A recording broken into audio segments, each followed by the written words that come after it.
Ladies and gentlemen, my 1/12 scale Creature Cantina, and I'm going to call it done and done. And last I left off, uh, two things I don't like to show on my channel, and that is the primer stage and the sanding, especially in scale model building and also in toy custom building. I think that's two most boringest things in the world.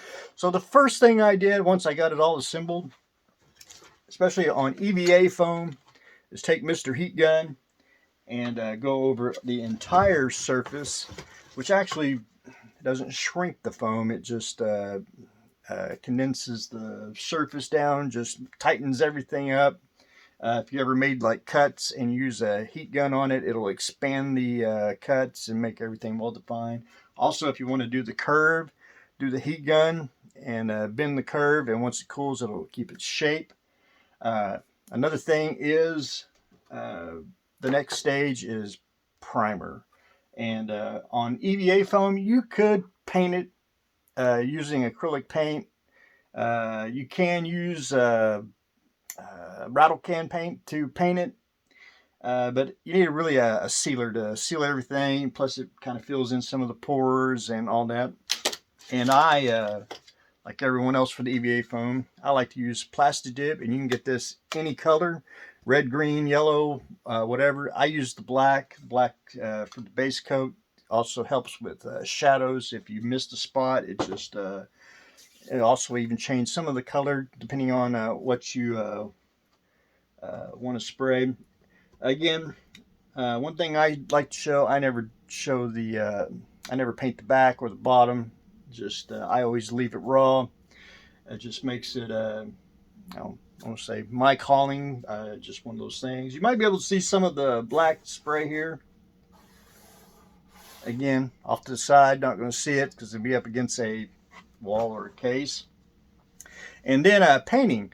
I paint most everything in acrylic, but some bigger projects you really need to spray can. You probably could use airbrush if you want. But for spray paint, most spray paint works. One thing is you can't really just hammer it on and really get a I'm gonna say a thick coat on it.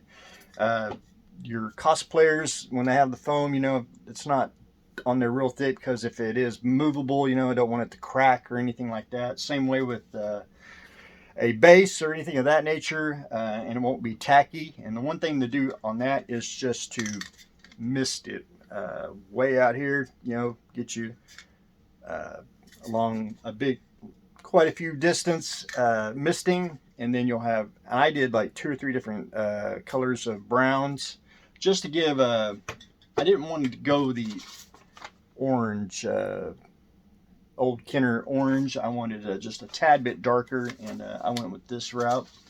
Other than that, once I got it painted, I went in with airbrush. It's kind of hard to see, and I'm probably at a later date, I'm probably might highlight it a little more with the airbrush just to get the highlights. But I did add the old Kenner sticker sheet. I scaled it up and cut it out and got it on the bar and the table. I did add a little door sticker there just for decoration, and I did print out the mural for the backdrop.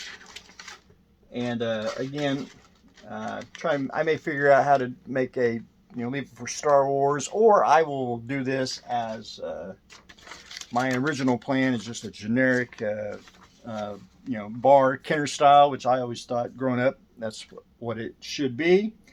And then for final weathering, I use pigment powders, and I just take, you get you different pigments. And again, different colors. Just you can mix and match, and I try to do like a little bit of a dusting. Again, I'm trying not to get too realism. I want to keep the Kenner style. Want a little dust on here, because it is, patrons going into the bar, don't know what desert planet or whatever. But it's just little a little fine mist of pigment powder, and you just take Mr. Brush, and you can get it in all the corners and crevices and just the top of the surface. But anyway, that is what I did on the Creature Cantina. I wanted to get that shown real quick, get this off the workbench because we have other things to accomplish. But that was a very fun build. 1/12 scale Creature Cantina out of EVA foam. That's what I got going on today, ladies and gentlemen. Stay tuned for the next exciting episode.